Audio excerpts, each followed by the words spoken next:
Live, News 8 at 6 starts now. We are following breaking news. 2 more people in Connecticut have been diagnosed with Zika. We'll tell you about a new comprehensive traffic report on who police are pulling over. An ATV's riding around in a bird sanctuary. Neighbors outraged. The video viewers sent us and the plan to stop it. In breaking news we are following tonight, 2 more women in Connecticut have tested positive for the Zika virus. One woman is 9 weeks pregnant. Good evening, everyone. I'm Scott McDonald. I'm Ann Nyberg. We know both patients traveled to the Caribbean in late April. News 8's Bob Wilson has the latest on this case, both cases, and what experts are saying about the spread of this disease. Bob? Yeah, they both came back, one from the Dominican Republic, the other one from Puerto Rico, and they both came back about April 28th, right around in that area, and they just came down with the rash. They had a fever, joint pain, and the rash is extensive, doctors say. And then they got tested, and one woman, 9 weeks pregnant, positive for the Zika virus. We talked to doctors about what it means for that unborn baby. They say the birth defects can be severe as it shrinks the head, the brain, and the development. They say it can be devastating to a baby. Small head and small brain volume. Which means what for the baby? It may mean for the baby that they could have problems with developmental delay, not hitting their milestones, and cognitive problems later in life. Now, there was a woman tested positive last week. She was from Connecticut. She went overseas again. She conceived, and there she determined she had the Zika virus, came back to the United States, and they're trying to figure out exactly what to do. She was interviewed by Good Morning America, and it's just devastating. They said they're just not sure what to do because they know that it can be so bad. Interestingly enough, not every baby will be infected with the Zika virus if the mother has it. I'm Bob Wilson reporting live, News 8. A new report saying 25 Connecticut police officers are stopping minority drivers more than their colleagues. Although the names of the officers haven't been released, we know 8 of the officers work for the Hamden Police Department. News 8's Jason Newton has talked with officials about this report. He's live in New Haven with the story. Jason. And in that data report also shows that blacks and Hispanics are disproportionately pulled over more during daytime hours when their obviously race and ethnicity are more clearly visible. Now, the authors of this report say that this is the most comprehensive study done by any state in the union. State lawmakers mandated this report just a few years back, and actually Hamden has shown major improvements throughout the course of a year. From October 2014 through last September, there were more than 500,000 traffic stops in the state. The data was analyzed by nearly every detail for every police department with a heavy focus on any racial disparities. Look at the data on a statewide basis and try to identify places where we need to take a closer look. This is the second year traffic stop data was scrutinized, and the town of Hamden appears to be the success story. In year 1, Hamden was found to show a statistical significance for traffic stops between the town's white, black, and other minority residents. And findings also showed blacks were stopped more often for what's called equipment-related stops, like tinted windows or a broken taillight near the border with New Haven. It was becoming clearer and clearer that the type of traffic enforcement being done in the high minority neighborhoods varied greatly to the type of traffic enforcement being done in other parts of the town. Hamden's police chief met twice with the authors of the report in the years since, and they've shown drastic improvements in racial and ethnic disparities, to the point where racial disparities disappeared, and their equipment-related traffic stops went from over 1,000 to less than 400. Focusing resources on more safety stops. Their motor vehicle enforcement focus became much more heavily focused on moving violations. There was a big spike in cell phone, distracted driving stops, speeding stops, red light stops, stop sign stops. The report also helps track police resources, streamline them, and place focus where needed. And it wasn't really whether or not there's racial profiling. It's like, wow, now we have a capability of learning a lot more about what our officers do on an everyday basis, and we can use that information to better manage the deployments or decisions that are being made. And now some additional information that's included in this report. These 10 police departments showed significant disparities that warrant further scrutiny. They are Bloomfield, Meriden, New Milford, Newington, Norwalk, Trumbull, West Hartford, Wethersfield, Windsor, and State Police Troop H. Troop H covers generally the Hartford area. And if you would like to read this report for yourself, you can log on to our website, WTNH.com. We have a link to this full report right there in the story. For now, live in New Haven, Jason Newton, News 8. And what do you think about this report? You can weigh in on the conversation on our Facebook page. Breaking news we are following from the state capitol tonight. The state Senate has passed a budget that tries to cover a nearly $1 billion deficit in the fiscal year. The State House scheduled to take this up tomorrow. Most of the attention has been on the fact that the budget deal cuts spending. However, it also means that the cost of a night out for a concert or a show will likely be going up. Hidden deep in the fine print of the new state budget deal is language that will allow New Haven and any other city or town to impose an additional tax. That tax could be up to 5% on top of the state's 10% admissions tax. The city or the town could keep the additional revenue to pay for municipal services. This would give them a local option an opportunity to raise additional money through an admissions tax of up to 5%. It just shows all the hidden little gems, the hidden little tricks that are inside this bill that we have to seek out. Also in the fine print is a provision to allow the city of Hartford to keep the entire 10% state admissions tax for games at the nearly completed and overcost Dunkin' Donuts Park for the Hartford Yard Goats. Also new at 6, News 8 has been getting reports of ATVs being ridden in the Bishop Woods Bird Sanctuary. So that's right on the New Haven and East Haven line over by Quinnipiac Avenue and Fox and Boulevard. I want to show you some of the video we've got from a viewer. This through our reported feature at WTNH.com. You can see an ATV going through the wooded area there. So we visited that area today. It was there we spoke to a concerned citizen who tells us ATVs have been a problem in that area for some time. We brought those concerns to city officials who say ATVs are not allowed to drive in that sanctuary. There's no question that they are in violation of park ordinances, and if they're out on the street, then they're in violation of motor vehicle laws as well. Now, using property that isn't meant for them and going at speeds that are too fast and endangering themselves and others, frankly. Unlawful use of ATVs is a problem law enforcement's now seeing all over the nation. The police department, Park and Rec working together on ideas for prevention, but it's a tough task. That's a large park with a lot of ground to cover. And as Scott said, this came in through Reported. If you see news happening, report it there or go to our website, WTNH.com. Take you outside. Show you the shoreline tonight, looking at New Haven and New London right now. Not too bad out there, Ann. No, not at all. Gorgeous. Yeah. Storm Team 8 senior meteorologist Fred Campana is here. Fred? Beautiful out there this evening. Blue sky right now. Waterbury, temperature still up there at 73 degrees with a light southerly wind at about 9 miles per hour. And it is going to stay nice right through this evening. Cooler at the shoreline, 60 to about 70. Close to Long Island Sound, 70 to 80 right now, though, as you head inland. And a slow cool down ahead for us this evening. So pleasant conditions, temperatures mid-50s to around 60 by 10 o'clock this evening. Some clouds rolling in for us late at night. Could get somewhat damp, especially near the shoreline with some fog and mist possible by dawn. But if you're heading out this evening, no worries whatsoever. 57 at the shoreline at 11 o'clock and still 61 inland. Tracking showers for Friday, maybe a thunderstorm too. I'll have the timing on that coming up. Thanks so much. It's gardening season, and as the plants grow, so do the varmints who try to get at your produce. You can put up a fence, but as News 8's Sam Cantor reports, there are other things you can do too. This is my garden. It took me dozens of hours from tilling to fertilizing to planting to get this in the condition that it's in right now. Now, the last thing that I want to have happen is have an animal scurry up and eat up all of the produce that I've spent so much time and effort to try and create. There are ways for you to avoid that happening, though. Let's head out to the garden center and get a closer look. So the best and easy way to avoid these guys getting into your garden is, of course, a fence. Don't forget that deer can jump, so the fence needs to be 6 or 7 feet tall.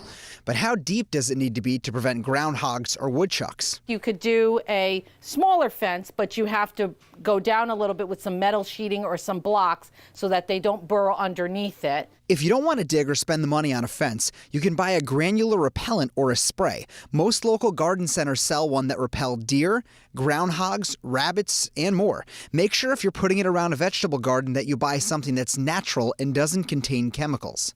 But if you don't want to spray, marigolds will help. They're very bitter, so it does protect from rabbits. And deer, too, don't like marigolds. They won't eat that. Some people plant also mint, because deer don't like the odor of mint. Also, keep your garden on the dry side and be aware of stagnant water. This will attract mosquitoes that can bite you and eat whatever you grow. Good luck planting this season. I'm meteorologist Sam Cantro, News 8. President Obama signs a bill that will affect women who served in the Air Force. That's coming up next. And still to come, a round of applause for a local theater. We're going to tell you why when we come back.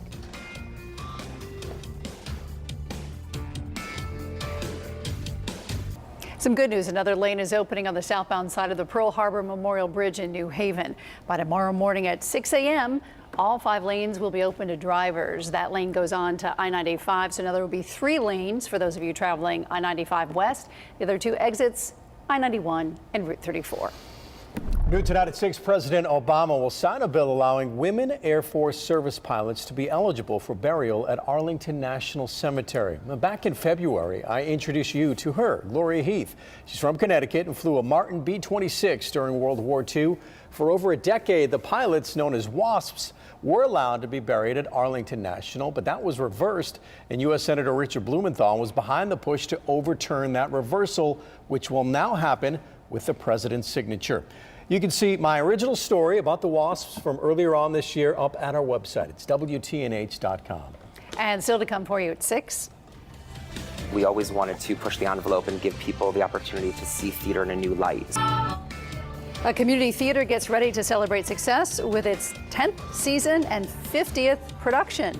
We'll tell you about all the folks that have been in those shows. And as college students move out for the summer, they leave behind a lot of items they don't want to take home, and that can mean treasures are left behind that can help others. That story coming up tonight at 11 on News 8. Welcome back, everyone. A community theater in Wallingford marking a milestone, getting ready to celebrate their 50th production. News 8's Jackie Slater went to the theater. She tells us all about it. Big shows in a small theater. Shows like Rent, The Full Monty, and Seussical the Musical. This was in the round. We just closed last week. So all of the children that were in the show were in between kindergarten and 8th grade. Jared Brown started the Square Foot Theater in 2007. They produce 8 shows a year for people of all ages. It's everyone's square feet. It's all of these walks of life, of these people coming together that are passionate about life, not just the arts. Brown has been singing and acting since he was a kid. He knew as a teenager someday he'd run his own theater. And it's a dream come true. It's completely surreal that I'm standing in my dream. As a not-for-profit, productions are sponsored by the Jamie Hulley Arts Foundation. Jamie died in 2001 at the age of 21.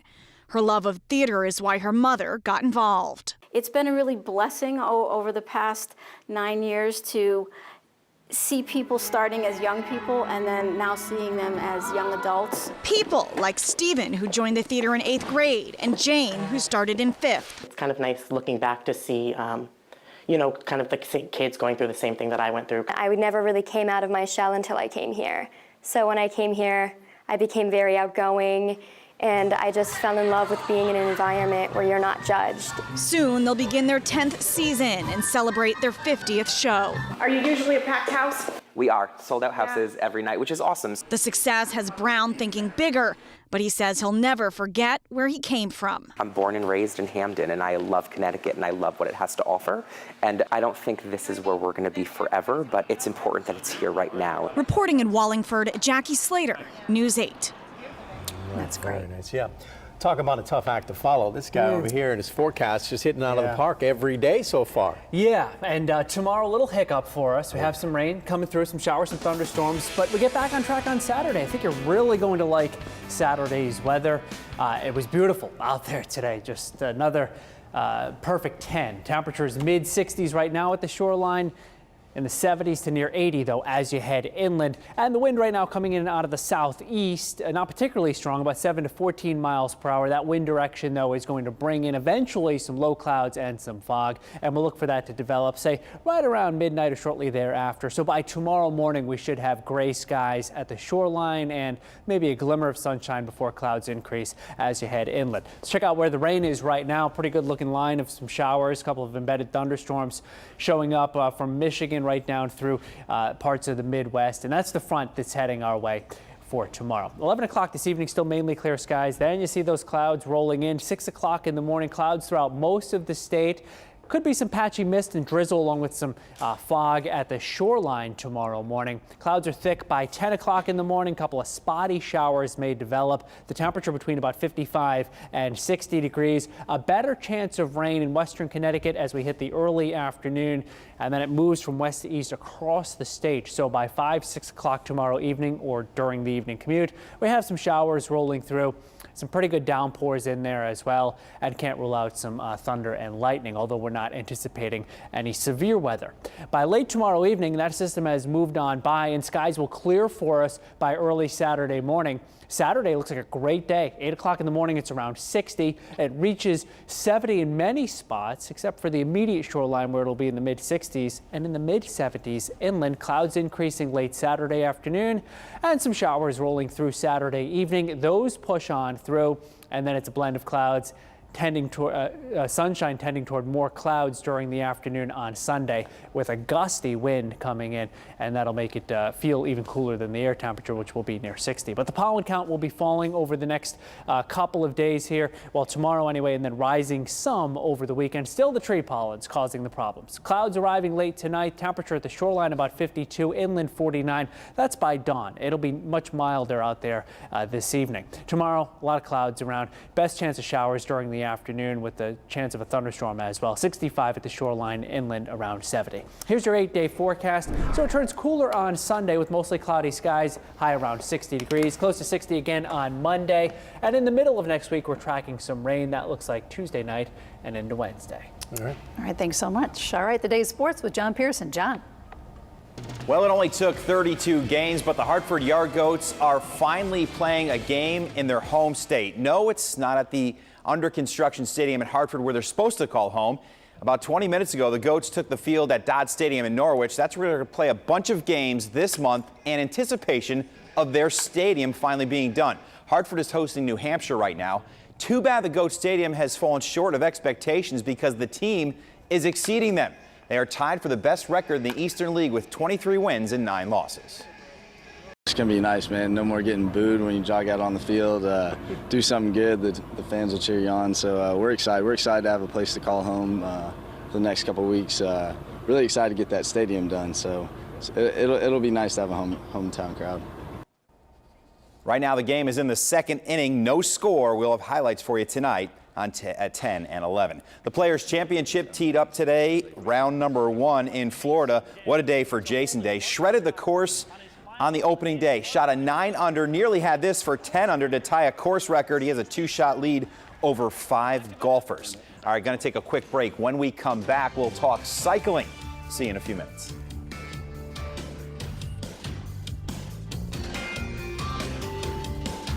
A great program has been getting kids out and riding bikes with the help of the New Haven Grand Prix cycling event.